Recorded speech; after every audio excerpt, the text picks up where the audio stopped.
Beijo. A gente vai falar com o Dr. Fábio Tuller sobre cirurgia bariátrica. Aliás, ele coloca como cirurgia geral e digestiva, porque a gente fala de cirurgia bariátrica, mas muita coisa que a gente fala sem entender. A gente vai perguntar tudinho para ele. Muito boa tarde, obrigada por ter vindo. Prazer é todo meu. Quando a gente fala cirurgia bariátrica, assim, eu tô me colocando na posição de leiga e tal. A gente acha que aquela cirurgia de redução do estômago. Sim. É isso ou é mais que isso? Bariátrica, o termo bariátrica é o termo que fala sobre o peso em si. Baros é de peso, de obesidade. Então, cirurgia para obesidade, né, é a cirurgia bariátrica. Essa é a definição da cirurgia. Então, não está errado isso que eu falei. Não, então, é para redução do estômago. Redução do estômago. Ótimo. Então, vamos ver, mitos e verdades sobre esse assunto. E antes a gente tem umas imagens. Vamos dar uma olhada, doutor Fábio? Aí, o que é isso? Explica pra gente, por gentileza. Essa é a cirurgia que, assim, é mais feita no mundo inteiro, no Brasil ainda é a cirurgia mais feita, que é o bypass gástrico. O que é isso? O bypass é o desvio gástrico. Então, é um desvio do estômago para o intestino. Ao invés de a comida passar por todas as etapas digestivas, do estômago, início do intestino, ela pula esse pedaço, que é esse desvio que a gente está vendo aí. Então, a comida, isso é a cirurgia? Isso é a cirurgia. Que interessante. A gente, na verdade, muda a engenharia. A gente mexe as coisas como funcionam lá dentro.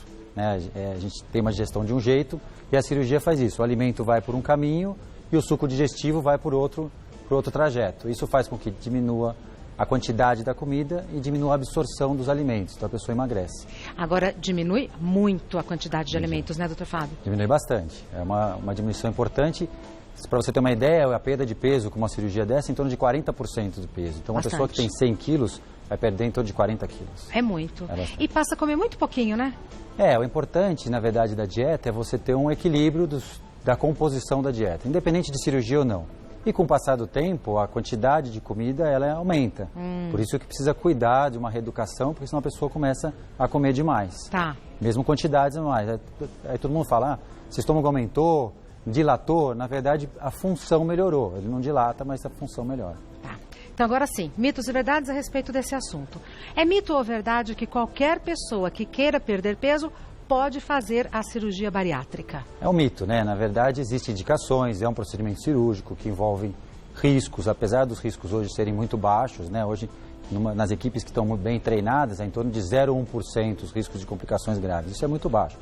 Mas existem critérios de indicação. Então, pacientes que têm obesidade já de longa data, índice de massa corpórea acima de 35, com as doenças associadas, ou maior que 40 de índice de massa corpórea, que é aquele peso de altura ao quadrado, aquela continha que a gente faz. Né? Então, não é qualquer um que pode fazer. Perfeito. É mito ou verdade que a bariátrica é uma cirurgia estética, como a lipoaspiração? É um mito também, né? Muita gente vem, às vezes, no consultório como esse motivo de estética, com sobrepeso, nem tem uma obesidade mais grave, que implica em doenças relacionadas à obesidade, mas não é para qualquer um, não é uma cirurgia estética, a gente visa, na verdade, a melhora das doenças, das comorbidades, hipertensão, diabetes, os problemas articulares, isso que é o objetivo, aumentar a expectativa de vida com uma qualidade de vida melhor. Ótimo. É mito ou verdade que existe uma tendência à anemia e déficit nutricional no pós-operatório? Sim. É verdade? É verdade. Depende da técnica, existem técnicas que nem eu mostrei, essa é mais comum que eu mostrei, ela dá deficiência nutricional, então precisa tomar polivitamínico, precisa acompanhar com o médico que faz. Então não é uma cirurgia estética, a gente está falando, é uma cirurgia realmente que vai provocar uma mudança na maneira como o nosso organismo digere o alimento. Tá ótimo. É mito ou verdade que as unhas podem ficar quebradiças e o cabelo cair após a cirurgia? Pode. Na verdade, muita gente relaciona isso à deficiência de vitamina, e não é. Eu sempre falo para meus pacientes, qualquer pessoa que perde uma quantidade de peso tão grande como na cirurgia, então você perdeu 40% do seu peso, nosso organismo ele é sábio, ele deixa energia para o que interessa. Então, pele, cabelo, as unhas ficam mais fracas. É lógico que se associar isso, a pessoa não tomar vitamina, não fizer a reposição adequada, vai agravar, vai piorar. Mas durante o emagrecimento mais intenso, geralmente do 3º até o 6º, 8º mês, a perda de cabelo, unha, assim, é maior. E depois recupera. Depois de um ano que estabiliza o peso, recupera. É por um período, então? Por um período. Tá ótimo. É mito ou verdade que todo paciente volta a engordar após alguns anos? É mito também, né?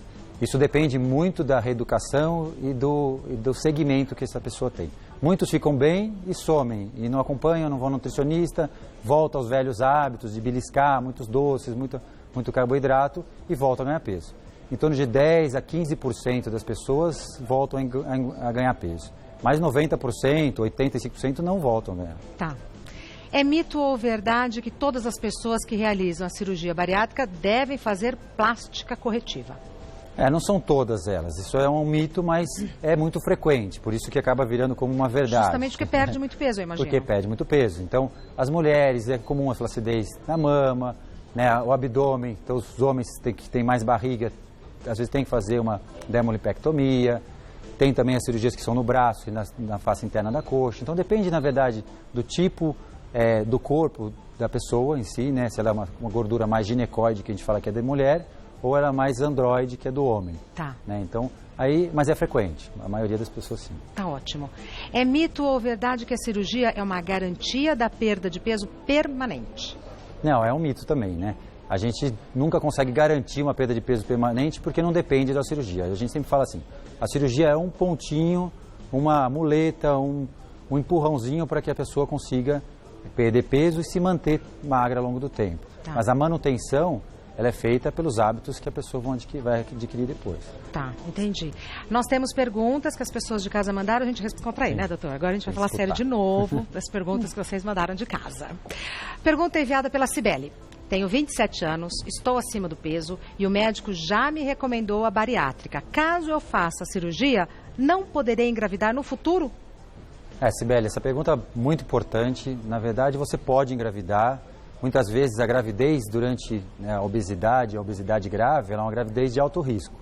Então, é até recomendado operar e emagrecer antes de engravidar. Só que existe um tempo para isso. A gente normalmente recomenda pelo menos 2 anos depois da cirurgia. Eu ia perguntar. Para que estabeleça direitinho o seu organismo, equilibre as vitaminas e possa nutrir o seu feto, o bebê, de maneira correta. Então, ela pode engravidar. Tem que respeitar um período. 2 anos. Perfeito. Próxima pergunta foi enviada pelo Luan. Pacientes que têm diabetes tipo 2 podem se curar após a cirurgia bariátrica? Luan, a gente não fala em cura, a gente fala, na verdade, de controle. O diabetes é uma doença crônica e progressiva. Então, com o passar do tempo, as células pancreáticas elas vão perdendo a função. E a tendência do diabetes é piorar. A cirurgia faz com que controle muito bem o diabetes por períodos longos. Mas, com o passar dos anos, 10, 15, 20 anos, a tendência é que volte a ter diabetes de novo. Não dá para a gente falar em cura, a gente nunca fala em cura, a gente fala em controle. Mas hoje é um dos melhores tratamentos para quem tem obesidade e diabetes. Mais de 90% dos pacientes param de tomar medicação depois da cirurgia. Perfeito. Próxima pergunta foi enviada pela Janaína. Quem sofre de gastrite crônica pode fazer a redução do estômago? Janaína, pode. Na verdade, também depende da técnica que vai ser utilizada e você tratar a gastrite. Se é uma gastrite crônica mesmo, que tenha a gente fala, uma aplasia, as células do estômago estão bem atróficas, aí a gente tem um risco de desenvolver o câncer de estômago. Então, você não pode fazer uma técnica que a gente não consiga investigar esse estômago que está lá. Mas existem técnicas que você retira parte do estômago e consegue monitorar essa gastrite crônica. Próxima pergunta enviada pela Ana Cláudia. Fiz a bariátrica há 5 anos e sigo uma dieta certinha. Às vezes, quando me permito comer algum doce, tenho tontura, sudorese e minha pressão cai na hora. Isso é normal depois de tanto tempo do procedimento? É normal. Na verdade, a gente chama isso de dumping, é um nome em inglês, mas que significa essa reação do seu corpo à absorção rápida da glicose. Nosso corpo absorve muito rápido a glicose, aumenta muito a insulina e dá uma hipoglicemia reacional. É uma alteraçãozinha que não acontece só em quem operou, mas é comum até 5%, 3% a 5%. A gente brinca até que gostaria que tivesse mais, para a pessoa não comer doce. Exato. Porque isso impede que a pessoa coma doce e que volte a ganhar peso. Mas tem que evitar o doce, não tem jeito. É para sempre? Tem que evitar o doce para sempre, desse jeito, igual a Ana Cláudia falou? Se ela tem esse tipo de sintoma, e faz já 5 anos, provavelmente ela sempre vai ter. Perfeito. Normalmente, se ela comer algum doce depois de um salgado, ela vai ter menos isso, porque a glicose mantém mais equilibrada durante mais tempo. Tá ótimo. Próxima pergunta foi enviada pela Karine. É comum sofrer com obstrução intestinal após a cirurgia bariátrica? Não, Karine, a obstrução intestinal não tem relação com a cirurgia bariátrica. Se você está tendo alguma obstrução ou teve algum quadro mais intenso de obstrução, precisa procurar seu médico, investigar, porque não está relacionado com a cirurgia de obesidade. Próxima pergunta. Gabriela, depois de alguns anos da cirurgia, o estômago pode dilatar? Gabriela, eu cheguei a falar no início, né? Não dilata o estômago, mas a função melhora. A gente tem que imaginar que a gente cortou esse estômago, costurou, e ele no início, primeiro ano, segundo ano, ele ainda, a função dele não está totalmente restabelecida. A contração, né? O nosso aparelho digestivo, ele depende de hormônio, depende de nervos, depende de fatores emocionais, tudo influencia na parte digestiva. Então, com o passar do tempo, elas melhoram, o estômago fica mais funcionando melhor. Então, dá a sensação de que ele dilatou, mas normalmente não dilata. Não é impossível de dilatar se a pessoa forçar muito a comida, cada vez comer forçando, e aí é um transtorno alimentar que possa provocar essa dilatação, mas normalmente não. Mas aí é uma exceção. É uma exceção. Tá. Próxima pergunta. Quem faz é o Rafael. Fiz uma cirurgia bariátrica com anel há 7 anos. Algum dia precisarei tirar esse anel? Existe algum risco de mantê-lo para sempre? Não, Rafael. Antigamente, assim, até 10 anos atrás, se acreditava que o anel era muito importante para a manutenção do peso. Hoje a gente não utiliza mais anel, mas quem tem não precisa tirar. Ele tem um risco aí em torno de também de 1 a 3% de ter alguma complicação relacionada ao anel, que é o deslizamento, ou ele pode ir para dentro do estômago, ele se move ali. E às vezes tem que retirar. Normalmente não apresenta como um quadro grave, não é difícil de resolver se acontecer, mas é importante, você tem anel, você acompanhar com frequência com o seu médico. A cirurgia ainda é feita com anel? Não. Como é que é esse anel? Eu falo, mas eu não sei nem o que é. O anel é um plastiquinho, uma borrachinha que você, como se amarrasse o estômago. Naquele estômago pequenininho que a gente fez, você vai lá e prende um anelzinho, como se fosse um anel mesmo. E ele é um material de silicone que fica para não deixar, acreditava-se que podia dilatar esse estômago, a pessoa comer mais, e aquele anel era para não deixar que isso acontecesse. E hoje não coloca o anel, coloca o quê? Nada? Não coloca nada. Hoje a gente sabe pelo acompanhamento com o passar dos anos de que essa função do anel ela não existe. Que interessante. Se a pessoa comer errado, independente de ter anel ou não, ela vai ganhar peso. Entendi. Próxima pergunta, enviada pela Karina. O que acontece com a parte do estômago que não será mais utilizada após a cirurgia bariátrica? É uma boa pergunta também, né? A gente, nessa técnica que eu mostrei aqui, que é o bypass, o estômago, fica um pedaço do estômago que a comida não passa mais lá. Mas ele continua produzindo suco digestivo. Ele fica lá, ele pode ser utilizado depois por alguma outra doença, precisar voltar à cirurgia, reverter a cirurgia, ela é possível por causa disso. E a gente tem dificuldade de investigar esse estômago para doenças. Mas as doenças nesse estômago que é excluso, elas diminuem. Câncer do estômago mesmo, a maior causa é a agressão dos alimentos. Como não tem alimento, como não tem alimento, cai muito a incidência das doenças no estômago excluso. Mas é importante, existe hoje exames de ressonância, ultrassom endoscópico, outros exames que podem investigar se a gente tem alguma suspeita, né, nesse estômago excluso. Próxima pergunta, quem manda é o José. Antes de optar pela cirurgia bariátrica, o paciente deve tentar o balão intragástrico? O balão intragástrico, para quem não sabe, é uma bexiguinha que a gente insufla lá com 600 ml e fica dentro do estômago. Não, a resposta aqui é não. A gente não costuma indicar um balão antes do procedimento.